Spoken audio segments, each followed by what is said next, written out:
Hey guys, welcome to a brand new episode of Harry Potter Wizards Unite. From this day forth, every week I will be putting out a video in regards to Harry Potter Wizards Unite. As we don't have that much information at the moment, most of it will probably contain a lot of speculation, things that I would like to see in it, also kind of reflecting on other AR games and what mistakes they need to avoid and what features they can take from those games that potentially will make this game the best AR game available. And if we do receive any updates along the way, rest assured that I will be providing you with up-to-date information when it arrives. And if we do get any updates in regards to the game, you can rest assured that I will be putting out that content as soon as it comes out, because I'm constantly checking the website for changes and looking for any sneak peeks into the game. So if that sounds like something that you want to keep up to date with, make sure to hit the subscribe button and the notification bell to keep notified of any videos in relation to it. In today's episode, we will be discussing the topic of new technology. Recently, Niantic acquired a lot of interesting technology, which if implemented in the game, could make this a totally different experience from the AR games that we've seen before. So we'll be going through what those technologies are, and ways in which I would like to see them implemented into the game. So, let's start off with this, probably the most exciting technology that we've seen in some of the demos. This is codename Neon. Real world multiplayer AR demo. As we can see here, you've got multiple players between devices playing an almost laser tag like game, which you could really envisage this in Wizards Unite, being that it looks like they're casting spells between them. This could obviously be implemented in that same way. You'd be using different spells that you've acquired to do damage to opponents. It might be that those spells have different types, so potentially you could throw a stun at somebody and make their attacks, inefficient for the next 3 seconds. Playing as a multiplayer, it might be quite interesting if you have running totals of people. So, because if you're trying to if this is a free-for-all, you might all team up on the person with the most health. At this point, you can see at the very top there are like loads of yellow stars. This looks like it indicates the health. So as you're getting attacked, it goes down. The really interesting thing about this is you're not only getting what you can see, you're seeing spells cast by other people. So this means all devices are talking between each other. That's a hell of a lot of information to process in a game. So as we can see in the description, it says the AR team at Niantic has built new cross-platform AR technology that facilitates high performance shared AR experiences using low latency AR networking techniques. As you can see, that's a lot of data going back and forth between all your phones, and you don't want a delay. Because if you've got a delay, you've got lag, you've got you casting spells and somebody being out of the way at that point and it being rendered ineffective. So this is going to have to be on a very good connection. If we're going out to random hotspots and battling people, it's probably not going to work on 4G. There is talk of 5G being introduced, and with that, potentially you might see this actually being effective. So 5G will be way, way faster than 4G. And could facilitate this. So I don't think this is going to be something that comes out in day one release. I think this is going to be something they maybe work to do, or at least it's going to be limited by maybe has to be run on Wi-Fi. Even then though, I think it could still be a very difficult feature to implement. So how do we want this to be implemented into the game? I think this would fit so nicely within Wizards Unite, being that obviously you are casting spells. So you could be in like a 6-way free-for-all battle where you're dueling using different spells. It may be that in this feature it looks like you've probably only got one thing that you can cast, but if they develop it enough, you might see you being able to use different attacks, and in that, different spells. So you could potentially cast Expelliarmus on somebody, and that might limit them to not being able to attack, or maybe on their phone their wand actually dropping out of their hand. You might be able to use Protego and defend against incoming attacks for 5 seconds. You might be able to use Confringo to do heavy attacks. It could be implemented so well within this game. And if I was dreaming like there's no restriction on technology, this is what I would want. I would want you to be able to cast a multitude of spells that you have acquired through building up your experience, through leveling up in the single player aspect of the game. I'd also like these spells to be rare, so have different rarities where they're potentially things that you can only acquire from a really random drop from the equivalent of a Pokestop.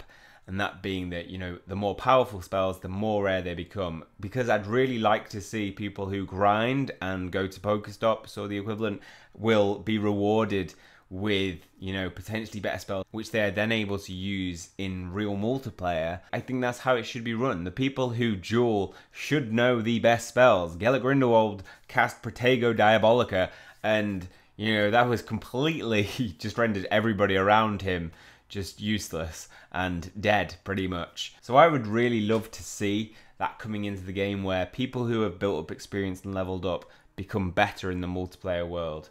You could potentially, like Pokemon Go have done in their battling system, create different leagues for people to battle in, so you're not going to have that unfair advantage. Now, one of the things that I would like to see in combination with this is an in-game chat, a localized in-game chat that, you know, you could specify 10 kilometers and you can chat to people within that distance to organize events. This shows 6 people playing, and to organize that in a rural area is going to be quite difficult, because in popular cities, you have these set locations where potentially you're within range of so many special spots and loads of people are going to go there. But in a rural area, what you end up with is very rarely bumping into somebody who's playing the game, and very rare that you know that, because you've got there's like 5 Pokestops in my local area, for example.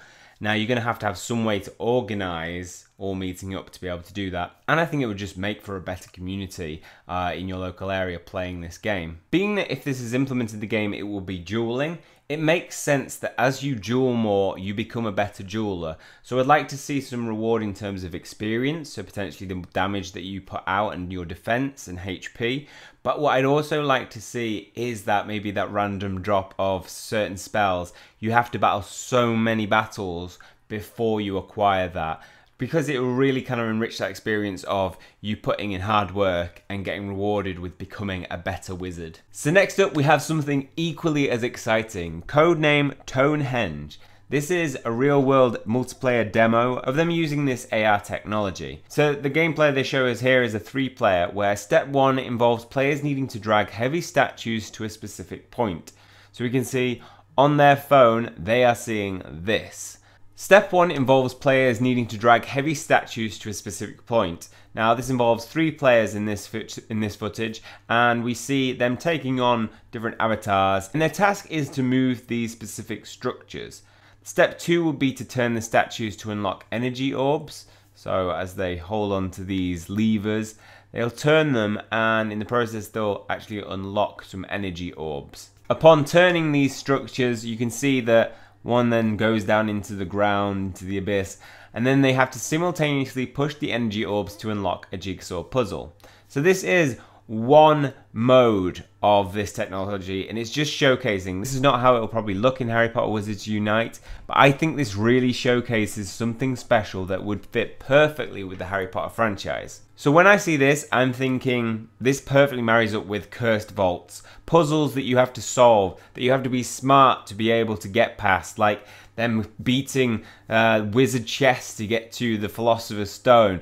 I want to see this type of technology used in that same way, and through it with teammates you can unlock puzzles. I want to be able to do real life demonstrations of how to do this, so people will probably be looking at how to solve different puzzles. That's something that's not been seen before. Pokemon Go doesn't have much complexity to it. I want difficult puzzles to solve. I want some that like only a percentage of the world can solve. Anybody who's familiar playing with Destiny knows that when it was released, you had these raids where you had to work together as a team to figure out the mechanics and how to solve the puzzles of each level.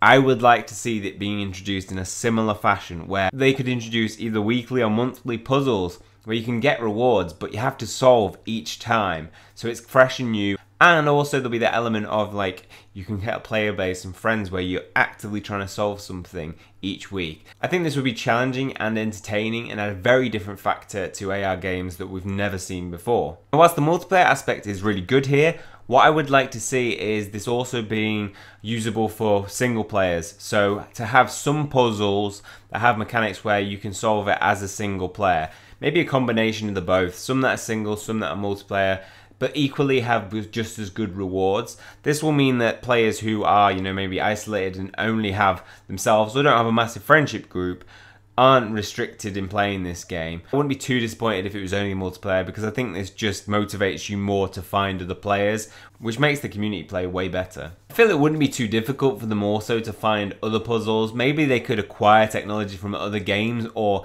maybe if they have like a pattern on their certain puzzles, they could use them to, you know, base their material off each week. I'd imagine this technology isn't as demanding as the codename Neon technology, because you probably don't have to track other players' movements that accurately, that quickly. You don't have to respond. The little bit of lag in this one probably will be tolerated a lot more and won't cause too many problems.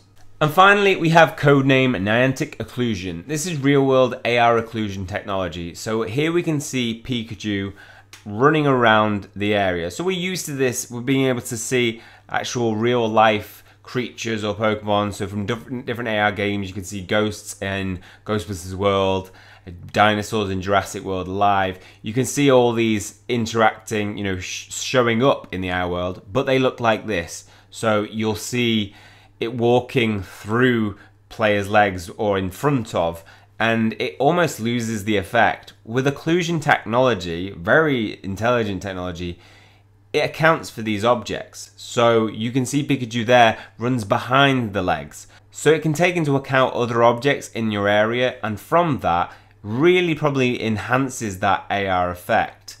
One of the things I think this will struggle with though is you usually have to like lay it down and map out the place to use that technology. So it's not always instant.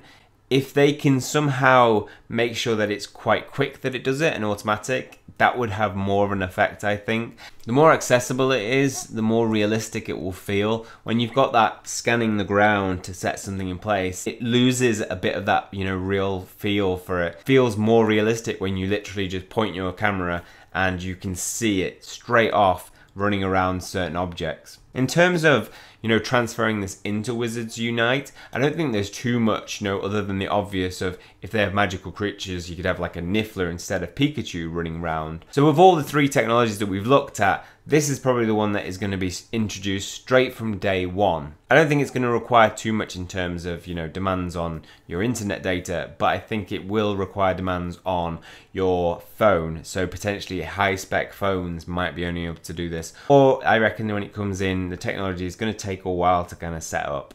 So of all the technologies, I think personally, I'm most excited by codename Tonehenge. I like puzzles, I like not being able to solve something and grinding away to try and figure it out. And it may take me a month, but when you finally get it, that feeling is worth so much. I do think Neon would come next because, well, having multiplayers in that way, if they implement it well, so with use of spells, not just one spell that you're attacking each other and it's just a firefight. I want to see some strategy element within that of using different spells. You know, that clever kind of thing that you get within free-for-alls where you're looking at each other and going, that guy's on loads of health, we're both on like no health, let's attack him together. So you're getting feedback on other people's scores as well. For me, that would make that experience better in multiplayer. Occlusion technology should be a standard with this game. I think we should get this. And obviously it'll come in, I think we're definitely getting creatures, if not mystical artifacts like snitches wandering around, because we've seen that in the trailer. But that's just my opinion. What do you guys think? I want to know for a future video. I'm probably going to do a concept video.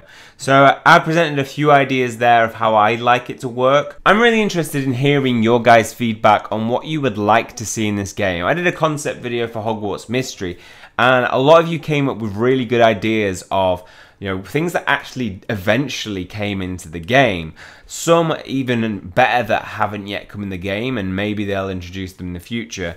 But I'd like to know what you would like to see in Wizards Unite. Personally, I think if this game is going to be set apart from other AR games, it's going to have to be a higher standard than we've ever seen before. A lot of these AR games are coming in with almost tweaks on the Pokemon Go experience. They're learning from their mistakes and then bringing those factors in. Bringing things like PvP, bringing in things like clans, These things should be a standard within this game, I think. But the extra element, I think that's going to require technology like this to step it up and make people want to play this more than any of the other games.